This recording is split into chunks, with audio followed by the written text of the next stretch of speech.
not address Palm Sunday, but you certainly can. I just wanted to kind of get everybody thinking about all of the different roles that we play in our life, and how many times in our life we compartmentalize what's important and what's not as far as dealing with Jesus. And in reality, to be walking with a Spirit-filled life is to have a total Christ consciousness, meaning everything you do, in whatever role you might be in at the time, it really should still involve you thinking about what would Jesus do, okay? So that's part of the introductory thoughts you might be able to use. I quickly reviewed, because in chapter 9 of Mark, where we're going to be at, the first part of the chapter does talk about the transfiguration. And of course, that's a pretty significant thing. Peter, James, and John are there. And of course, they witnessed this transfiguration of Christ, which I try to just basically define as, I think, Christ temporarily yielded his human form and let his Shekinah shine through.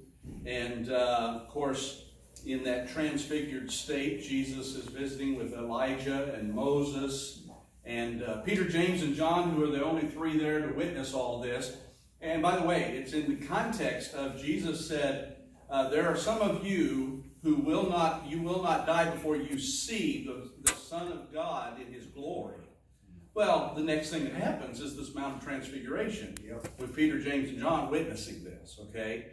And so, but at the end of it, as they're coming down, Jesus says, hey, don't tell anybody about this. Until when? Till after the resurrection. All right?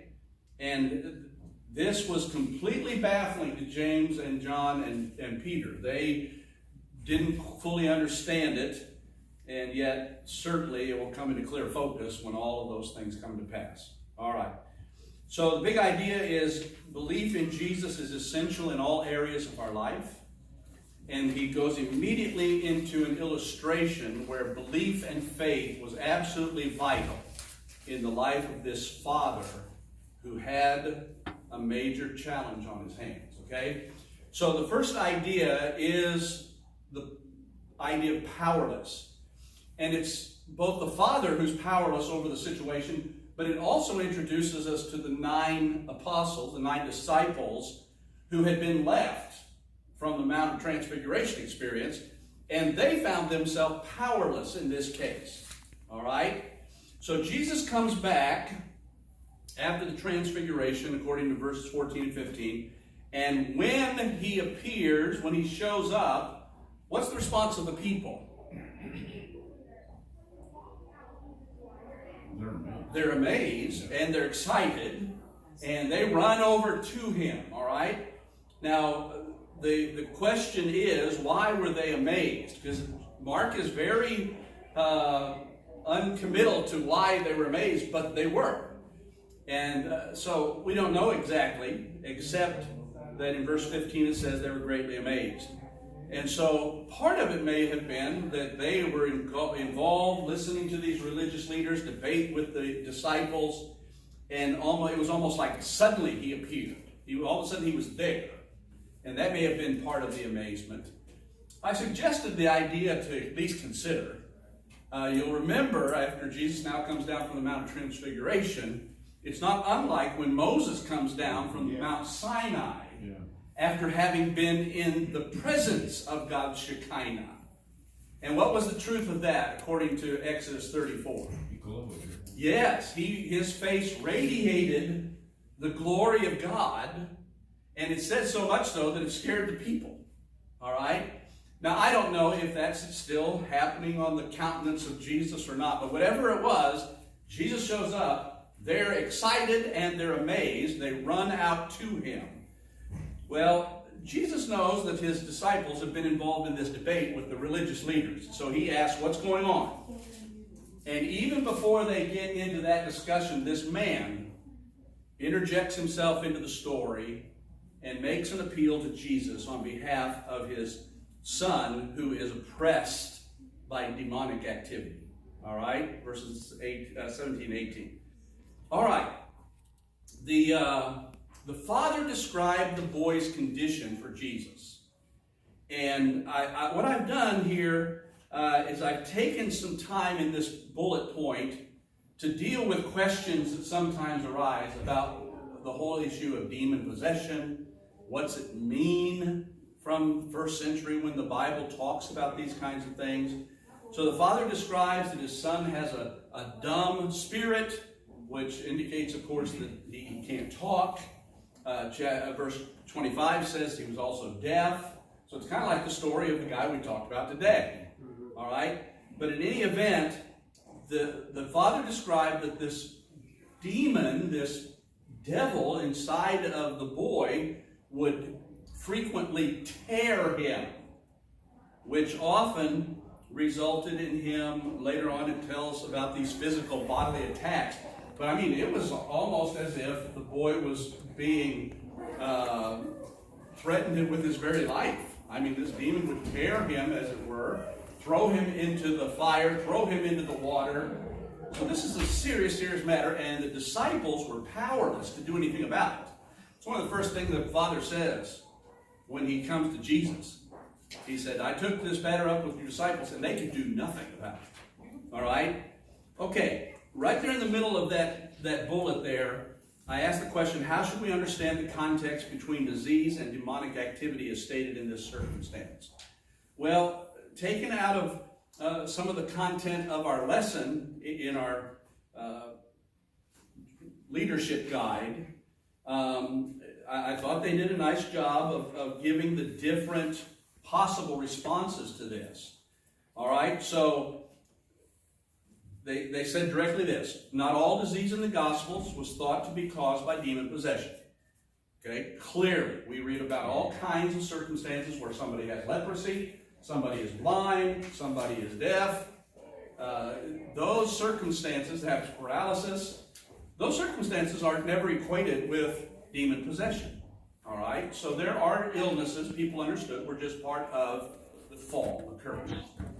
However, there are times where we read about, and the Bible identifies, demonic possession or demon activity, and it usually involves abnormal behavioral cases. And certainly our minds would immediately gravitate to the maniac at Gadara. All right? He's demon possessed, and he acts like it. Okay? Not all disease in the Gospels was understood to be caused by sin. In Mark 2, Jesus healed Peter's mother-in-law. It doesn't say anything about there being an equation of her being sick and having sinned, okay? Now, it is interesting in John 9, I give the example, where you'll remember the disciples, they came to the blind man, and the disciples said, who sinned, this man or his parents, that he was born blind? One of the real paradoxes of the scriptures, right? I mean, yes, Mike. Well, in the Old Testament, then they say the sins of the grandpa will pass down third, fourth generations. Yeah, could be. But just the fact that they asked, who sinned? Did he sin in the womb, or did the parents sin? Yeah. But, of course, Jesus' response was, hey, this was not caused at all by sin. There was nobody that sinned that resulted in this. This was a situation that will glorify God. Yeah. Okay? So Jesus certainly points out that there are times where sin is not the cause of disease. All right. But what we need to be careful about is this, and that's why I'm going to emphasize it. We should be aware of arguing that the lack of medical knowledge in the first century prompted Jesus and others falsely to attribute behavioral maladies and irrational behavior to demonic activity. All right? Because that's what I've heard some Christians say that. Oh no, they just didn't understand some of the physiological and psychological issues, and it wasn't demon possession, it was just some of these things. Well, now don't buy into that. As contemporary people, with our scientific and often anti-supernatural worldview, many will say that the reality of demon possession is not true. And that is what we have to be careful about. They are, today, although we may have many understandable questions about demon possession. The existence of evil spirits cannot be doubted from the scriptures.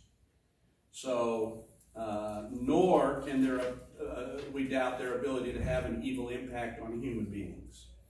Okay, so I quoted that from Whitman, who's the editor of this section, but you might consult your teacher's guide if you want to see a little bit more about that. But so in other words, we believe what the Bible says about this. This young man had an evil spirit, a foul spirit, who was threatening his very life.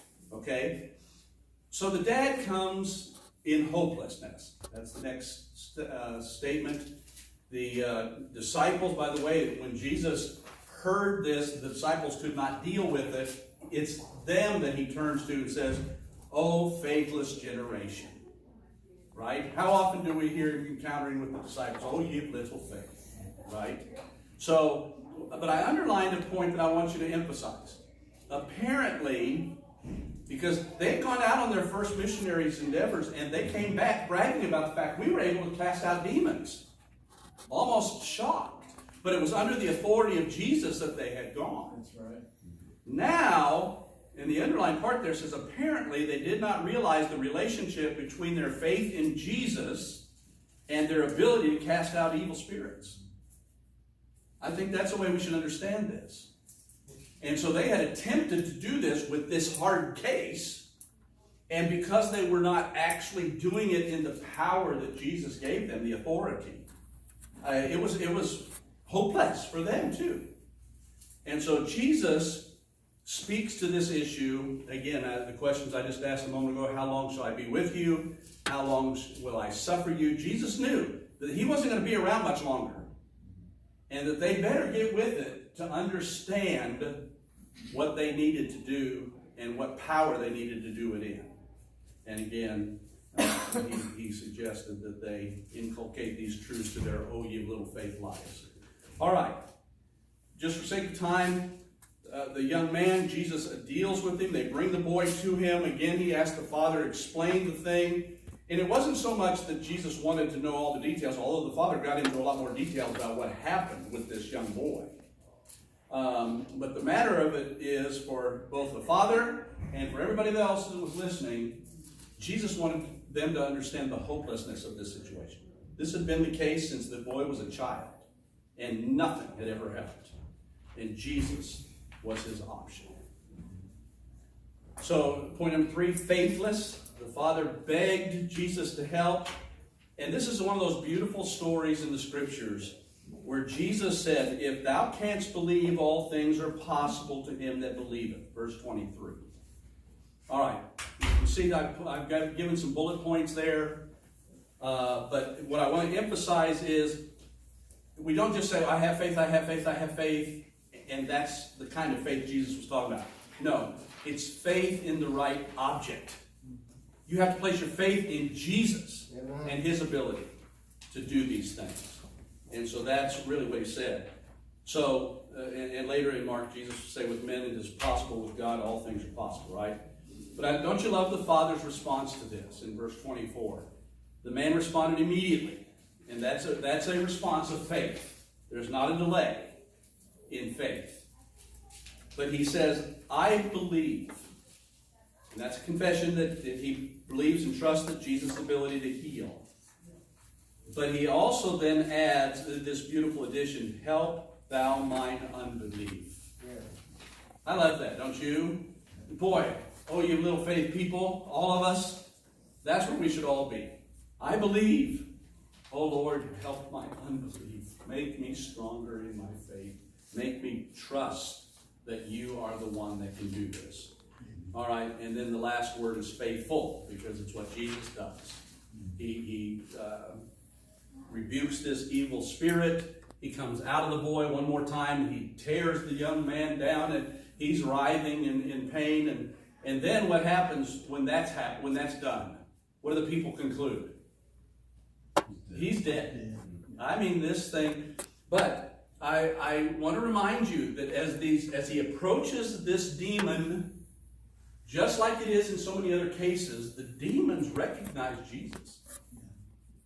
Remember, even we mentioned the maniac. Okay, that, you know, why are you here to torment me before my time? You know, earlier in Mark 5, that's the maniac of Gadara, the man at Capernaum that had the evil spirit. You know, I know that you are the Holy One of God, sent from God.